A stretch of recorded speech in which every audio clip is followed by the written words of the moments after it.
اعوذ باللہ من الشیطان الرجیم بسم اللہ الرحمن الرحیم قل ارأیتکم ان اتاکم عذاب اللہ او اتتکم الساعة اغیر اللہ تدعون ان کنتم صادقین بل ایاہ تدعون فیکشف ما تدعون الیہ ان شاء وتنسون ما تشرکون صدق اللہ العظیم۔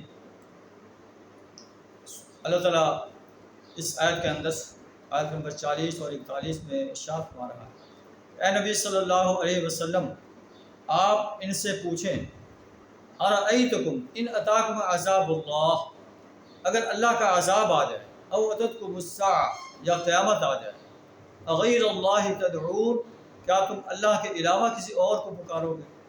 جب یعنی ایک انسان پر کوئی مصیبت آتی ہے تو مصیبت کے وقت انسان اپنے سب جھوٹے خداؤں کو بھول جاتا ہے اور خالصتاً ایک اللہ کو پکارتا ہے۔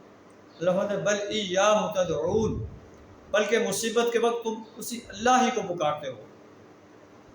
فیکشف ما تدعون الیہ، پھر جب تم اللہ سے مصیبت کو ٹالنے کی درخواست کرتے ہو، اللہ چاہتا ہے تو تمہاری اس مصیبت کو دور کر دیتا ہے ان شاء، اگر چاہے تو۔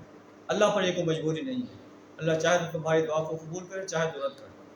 وَتَنْسَوْنَ مَا تُشْرِكُونَ، اور تم اپنے ان شریک ٹھہرائے ہوئے معبودوں کو بھلا دیتے ہو۔ تو جب مصیبت کے وقت ایک اللہ کو پکارتے ہو تو راحت کے وقت بھی اللہ کو پکارو۔ اللہ سے دعا میں خوشی کے اندر، غمی کے اندر، مصیبت کے اندر اور مسرت کے اندر اپنی ہی ذات کو پکارنے کی توفیق عطا فرمائے۔ وآخر دعوانا الحمدللہ رب العالمین۔